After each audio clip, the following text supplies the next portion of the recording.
السلام عليكم حبايب ملعوبة بودكاست. اهلا بكم معايا تاني والاسبوع ال 12 بالبريمير ليج. يلا نشوف الدوري اللي بدأ يولع تاني والجدول حاله عمال يتشقلب وجوارديولا عاد للمنافسة من جديد، خاصة بعد خسارة النقاط من أرسنال قدام القطط السوداء. ويلا نشوف بقية الماتشات المهمة اللي معانا، خاصة ماتش اليونايتد اللي يعتبر مهم جدا جدا بالنسبة لأموريم وهنعرف ليه، ونشوف سوا الغيابات الكتيرة اللي في الأسبوع ده اللي هتأثر كتير على لعيبة الفانتسي.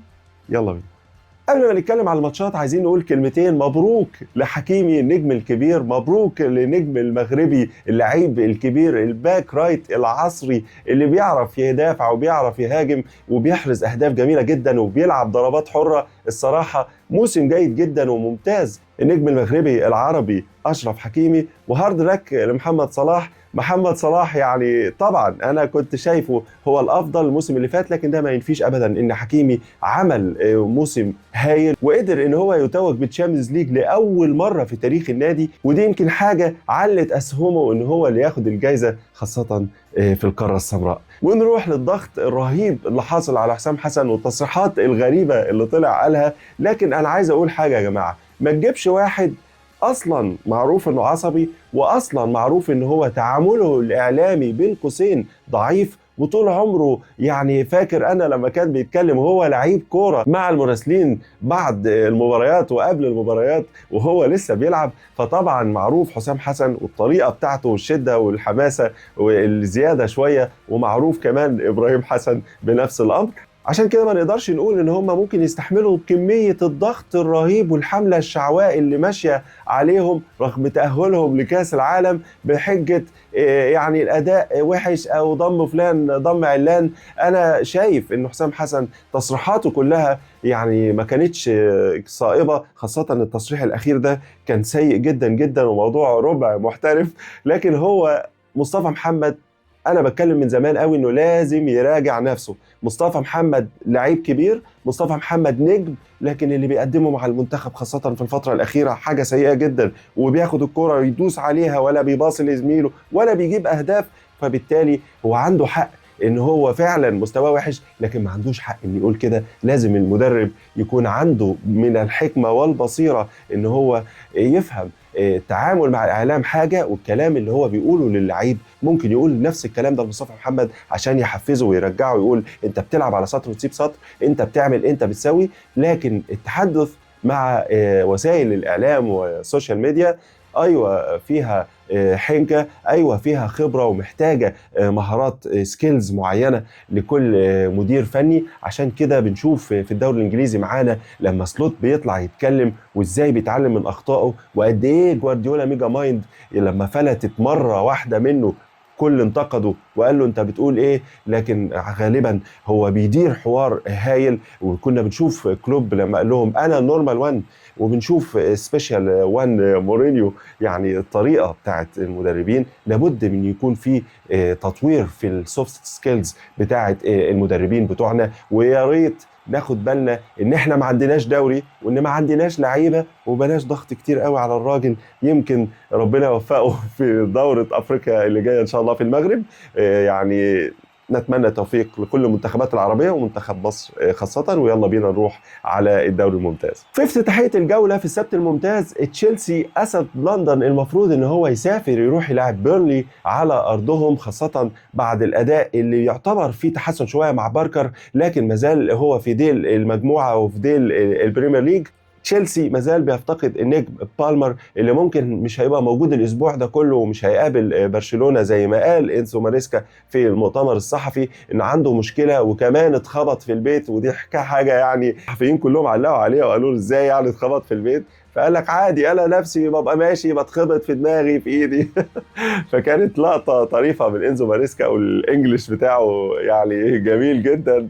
الراجل الانجليش بتاعه عامل زي بتاعنا شويه ضعيف. لكن بشكل عام تشيلسي مرشح طبعا للفوز، وهو بقاله فتره بيلعب من غير كول بالمر وقدر ان هو يلاقي البدايل ويلاقي اللعيبه اللي تقدر تغطي على المكان ده. هو مشكلته مش في بيرلي، هو مشكلته مع برشلونه ان شاء الله الماتش بتاع التشامبيونز ليج. فهو هيخش بنص دماغ بيفكر في الناحيه البعيده، ولا هيقدر ان هو يوازن الامر وياخد باله قوي ان هو ترتيبه في الجدول مهم، وانه لازم يفوز على بيرلي، وانه هو اهم حاجه مباراه بعد مباراه، ما يفكرش لبعيد وياخد المباريات مباريات كاس. ودي مهمه بالنسبه للمدير الفني، ازاي يوازن القوى، وان هو الاول يخلص اول 3 نقاط وبعد كده يفكر في اللي بعدهم.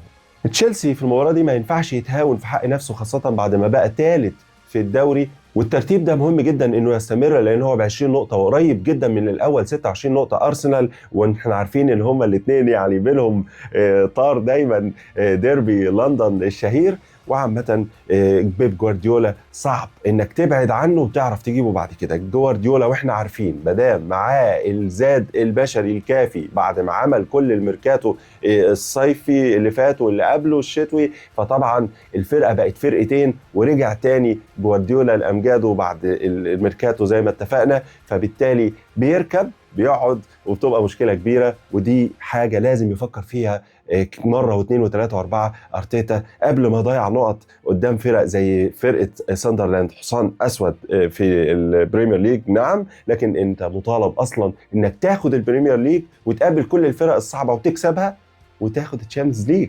امتى هتاخد الكلام ده يا ارتيتا؟ بقالك سنين بتلعب، بتقدم كرة ممتازة، بتقدم لعيبة وبتطورهم هايل، لكن خوفك بعد ما عملت التغيير الغريب موسكيرا في الدقيقة 88 انت كسبان، ايه اللي يخليك تنزل موسكيرا وتطلع ايسي راجل مهاجم بيلعب في نص الملعب الهجومي، تنزل مكانه السنتر باك يلعب ورا وتضغط نفسك، والحكم يدي 8 دقايق؟ واحنا عارفين ان الشوط الثاني كان فيه توقفات كتيرة جدا، كان المفروض انك تتوقع ان الوقت البديل وتكون حاسبه وعارف انه هيبقى طويل جدا، تخسر نفسك.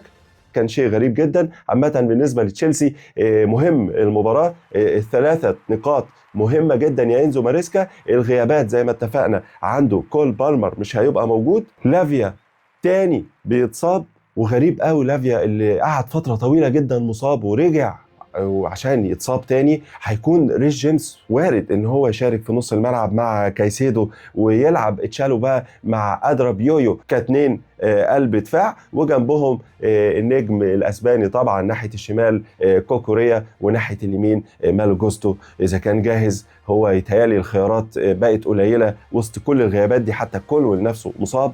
هنا هيكون الاختيار عليه ان هو يا يلعب بانزو فرنانديز في الحته دي ويطلع جواو بيدرو مكان كول بالمر وقدامه ديلاب، وبالناحيه اليمين نيتو، والناحيه الشمال النجم الارجنتيني الرهيب اللي انا اتكلمت عنه واحرز وعمل اسيستات جارناتشو. وانا اعتبر ان هو خساره بالنسبه لمانشستر يونايتد، لكن الخطه بتاعه مانشستر يونايتد مش مناسبه للجناح اللي زي جارناتشو، وهو لازم يكون بيلعب في القلب زي شاشكو. عشان كده هو ما فضلش اموريم انه يسيبه معاه، ولعيب يعني ممتاز وخامه كبيره، ولو كمل بنفس الاداء وبنفس الطريقه هيكون حاجه كبيره جدا في الدوري الانجليزي لو استمر على الاداء ده.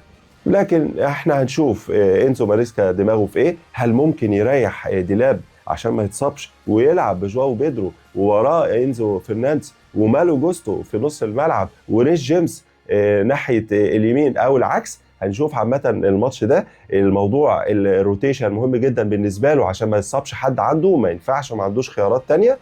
يلا بينا على الماتش اللي بعده، يلا بينا. الساعة 5 من يوم السبت، ماتش مهم جدا بالنسبة لأرن سلوت. ليفربول على أرضه أنفيلد هيقابل الشجر نوتنغهام فورست بعد ما بدأ يتحسن الأداء ويبقى فرقة كبيرة، وشفناهم قدام اليونايتد عملت شغل كويس خاصة مع جون دايتش يعني فاجئني الصراحة بطريقة اللعب اللي لعب بيها قدام اليونايتد، وبعد كده الأداء بدأ يتحسن. أنا كنت متوقع أن هيفضل يكتل في اللعيبة ويلعب على الدفاع في الأساس، لكن هو بصراحة قدر يلاقي التوازن بين الفرقة وعوض المشاكل اللي كانت موجودة مع أنجي بوستوغلو، وده هيحسن الأمور كتير في نوتنغهام. عامة الماتش ده بالنسبة لليفربول ما كانش يتمناه أرن سلوت في الوقت دوت، عشان احنا عارفين التشامبيونز ليج، وكمان إصابة برادلي اللي هي تعتبر فعلا طويلة وخطيرة، من 3 أسابيع ل4 مش هيكون موجود بعد الأداء الهايل وكل الناس امتدحت فيه بعد اللي عمله في مباراة ريال مدريد مع فينيسيوس.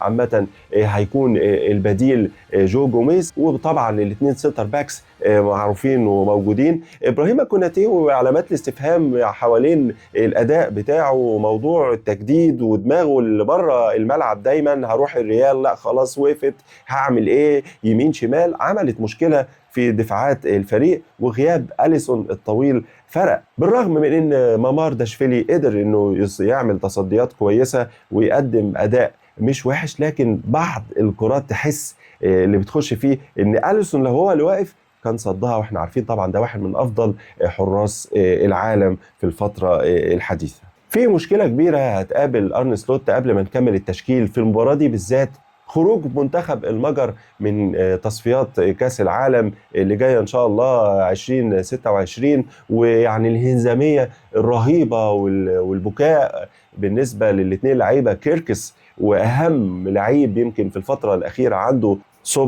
سوبوسلاي كان كابتن الفريق وكان يعني ضايع خالص بعد المباراة، كانوا كسبانين وقدر منتخب ايرلندا مع النجم كيلهر انهم يصعدوا بدل من المجر. وبالشكل ده التعامل النفسي يمكن يبقى صعب شوية سوبوسلاي، لكن الخيارات قليلة. عدم وجود فيرتس، ودي يعني ناخد بالنا بتوع الفانتسي مش هيكون موجود الاسبوع ده، يمكن يلحق ماتش الشامبيونز ليج لكن ده مش اكيد. الاسبوع ده ممكن كله هيكون غايب في فيرتس اللي بيشتكي من اصابه عضليه، وكده يبقى مفيش قدامنا غير سوبوسلاي انه يلعب وخاجبو ومحمد صلاح وايكيتيكي. مازال ايساك وعلامات الاستفهام امتى هيرجع وامتى التاهيل. فتره التوقف الدولي السويد ما عملتش نتائج كويسه وفي وجوده خسروا. انا شايف ان ايكيتيكي اجهز وبيحط اهداف مع منتخب الديوك. محمد صلاح يعني خد اجازه كويسه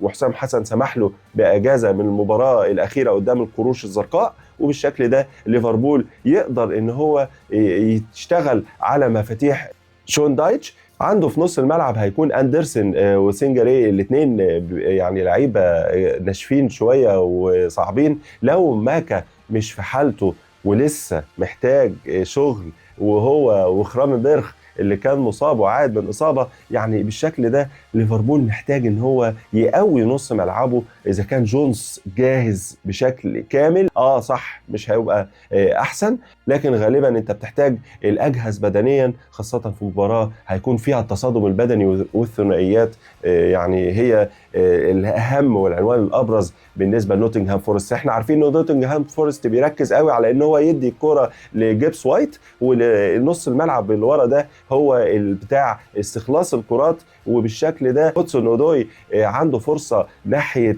الشمال، انا اتوقع ان هو يعني يدي فرصه لجو جوميز قدام السريع القوي المهاري عبد الستار صبري او النجم الانجليزي هودسون اودوي. والناحيه الشمال هيكون موجود مفيش غنى عن روبرتسون، صعد كاس العالم، كان حامل رايه منتخبه وكان له دور كبير. اعتقد ان هو يكون الافضل، خاصه كيركس بيعاني من مشاكل دفاعيه وبيعاني كمان من خروج المنتخب بتاعه، فبالتالي روبرتسون هو اللي يكون موجود. وزي ما اتفقنا احنا يعني الاسهم عاليه للفرقتين، الاسهم في التهديف هتكون كبيره للفرقتين، اخطاء ليفربول في الدفاع لا تنتهي، وموضوع ان برادلي كمان مش موجود ممكن ياثر بشكل كبير. الماتش ده هيكون ماتش مثير وجميل جدا، ويلا بينا نروح الماتش اللي بعده.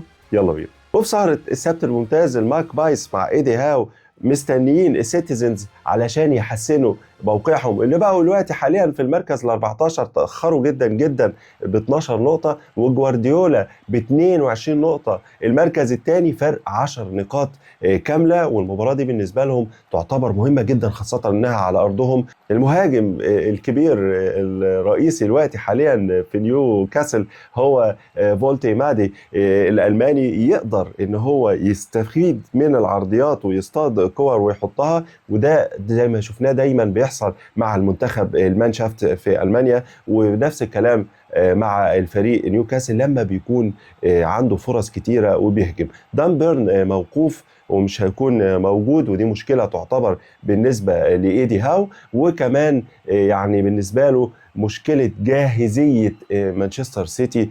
فرقتين كاملين، كل الفرقة عايزة تلعب، مرموش مش لاقي مكان، آيت نوري مش لاقي مكان، أورايلي بيحارب على مكانه مع آيت نوري. الناحية التانية هتلاقي تشيركي ساعات ما بيلاقيش مكان، نجم كبير ومنتخب فرنسا مش قادر ان هو يلعب في وجود فودن اللي بيحارب على مكانه. نفس الكلام في وجود دوكو ناحية الشمال. الفرقة يعني بقت استعادت كتير جدا من عافيتها. وفي نص الملعب وجود نيكو كونزاليس، انا قلت عليه من قبل ما يجي لعيب كبير، وفعلا المباراة اللي فاتت كان فارق جدا رغم عدم وجود رودري، وكمان تيجاني نجم الهولندي. بالشكل ده المرة دي ممكن اشوفهم الاثنين. وموضوع التدوير ممكن يعني يكون ما يخطرش على بال حد المرة دي بالذات علشان الشامبيونز ليج مع جوارديولا، لكن ايدي هاو هيلعب بطاقته الكاملة ما فيهاش هزار.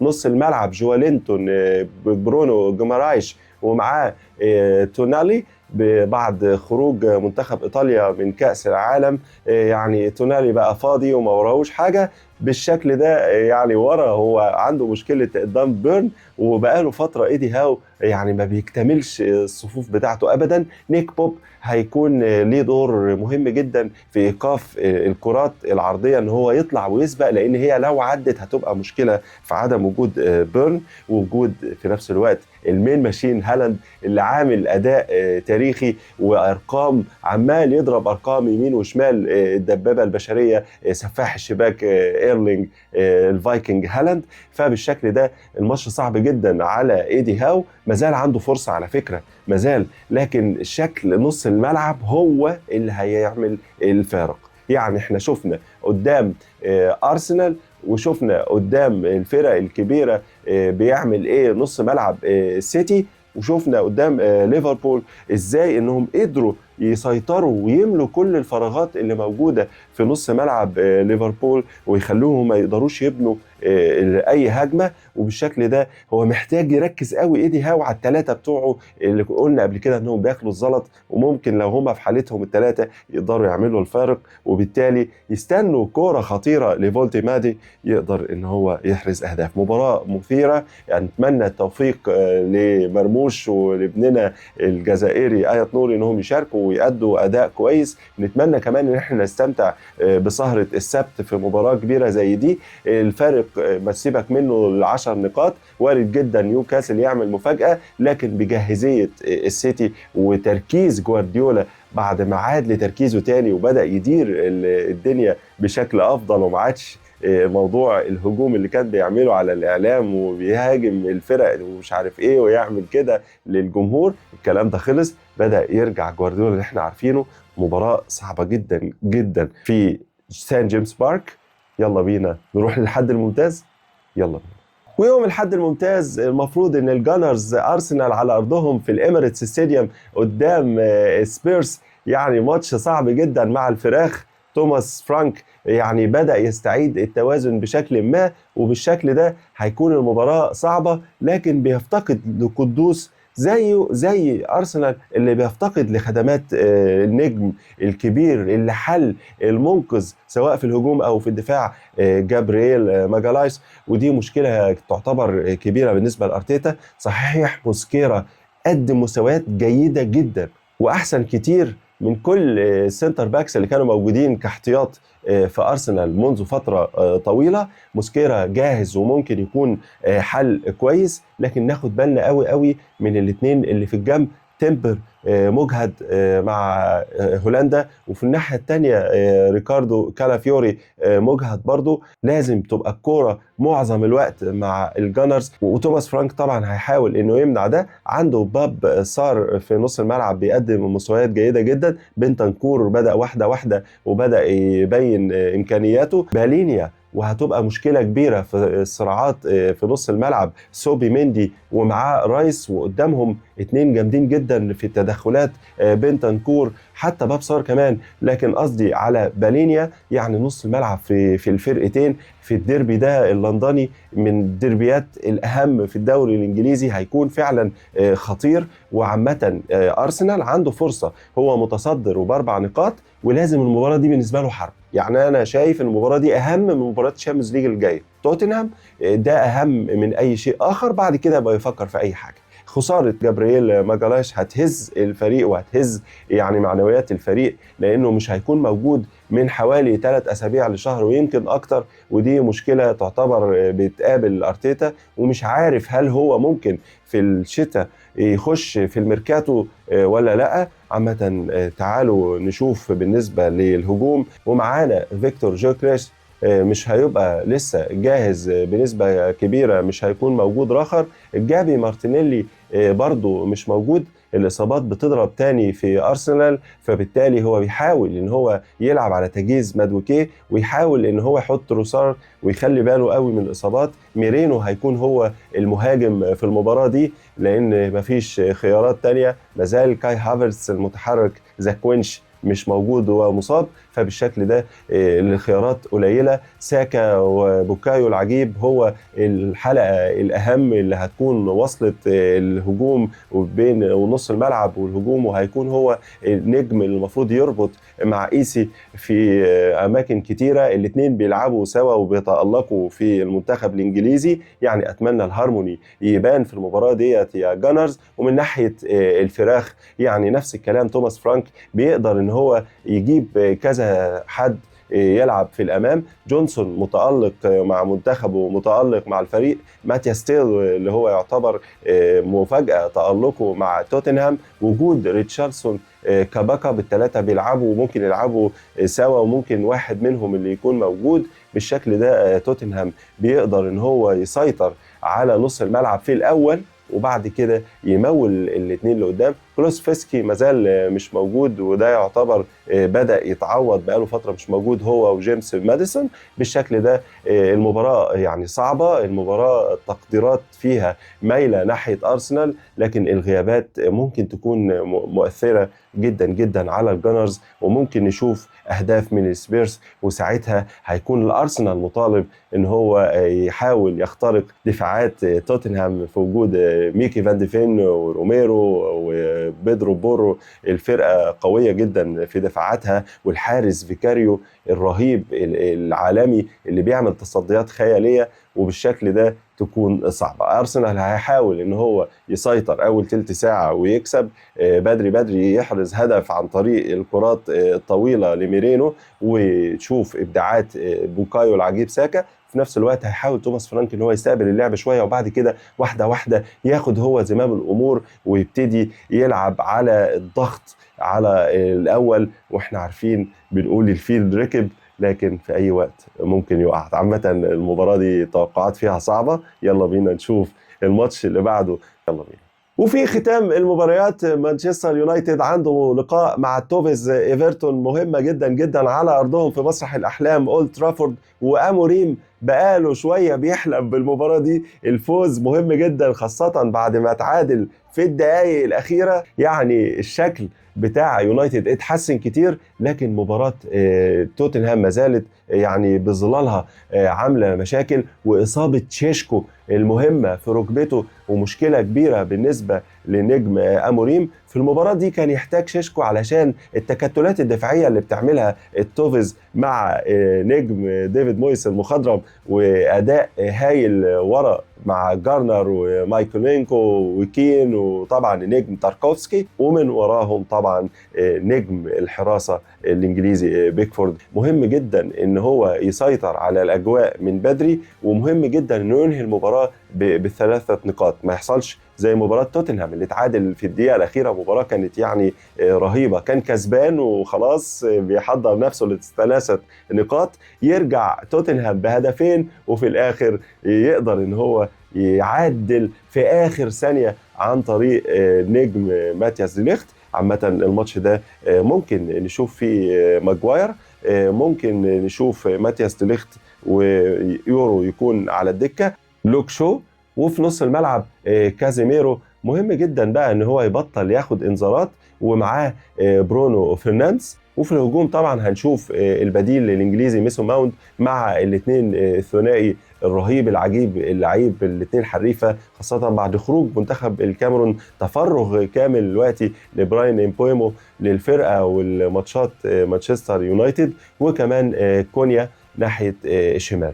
اماد ديالو هيكون الدور عليه مضاعف من ناحيه اليمين. مضاعف ليه؟ لانه مفترض ان هو يستخدم سرعاته ويكون حل قدام الدفاع الحديدي مايك لونكو، ممكن هو اللي هيكون هيقابله، ويخلي بالهم في نفس الوقت في ظهره بيلعب جاك جريليش. عشان كده انا بتكلم على اماد ديالو، في ظهره جاك جريليش، وبكده ممكن نشوف النجم البرتغالي دييجو دالو مكان اماد ديالو للسبب ده، لان بيحب يلعب جريليش في المكان ده وبيكون خطير، دايما بيصنع الفارق وبيعمل كرات خطيره لبيته اللي بدا ينسجم، ونص الملعب بيأدي اداء هايل. ايفرتون بصراحه مرشح ان هو يحرز اهداف لو بدا اهتزاز شويه زي ما بنشوف في الثلاثه اللي في القلب ورا مع اموريم، ويستغلوا المسافات والمساحات بين الخطين، خط الدفاع وخط نص الملعب. المباراه دي تعتبر يعني عنق زجاجه بالنسبه لاموريم. هيكمل بعد ما فاز 3 مرات، ودي بقى لها فتره ما حصلتش في اليونايتد، وما حصلتش معاه هو ولا مره من ساعه لما مسك، وبعدين اتعادل. مهم جدا برضه يطلع بنتيجه ايجابيه قدام توفيز. بدا يكون شويه عندهم امل في التوب 6، لكن اللي حصل في مباراه توتنهام هنشوف. الماتش ده ماتش صعب جدا. ما زلت عايز اقول اموريم لازم يخاف من ديفيد مويس، ولازم يعمل 1000 حساب للمباراه دي بالذات. وهنشوف ديفيد مويس مخبي ايه في جعبته. مفاتيح لعبه معروفه، لكن اللي مش معروف التدخلات العنيفه. هل ممكن نشوف انذارات لكازيميرو او نص ملعب عند عبد الله ديكوريه وجانا جاي؟ الاثنين برضو لعيبه بتخش بثنائيات قويه. نص الملعب برضو هيكون في حوارات ثنائيه كتير في المباراه دي. عامة أنا بتمنى إن احنا نشوف مباريات جميلة. الأسبوع ده أسبوع من الأسابيع الشيقة، خاصة بعد توقف دولي يعتبر طويل بالنسبة لمحبي الدوري الإنجليزي والبريمير ليج. ولو وصلت معايا لآخر الفيديو فبتمنى إنك تدعمني بالشير واللايك وتقول لي رأيك، ويعني برد على الرسائل بتاعتكم. وبحيي الشعب الجزائري والمغربي والعراقي اللي بيتابعوني، يعني مفاجأة كبيرة الصراحة إن أنا أشوف أهلنا من العراق بيتابعوني. يعني احنا قربنا على 1500 متابع. بشكركم كلكم، ويعني يا رب اكون عند حسن ظنكم، وان شاء الله اشوفكم على خير. معايا محمد القاضي في ملعوبة بودكاست البريمير ليج غير. سلام.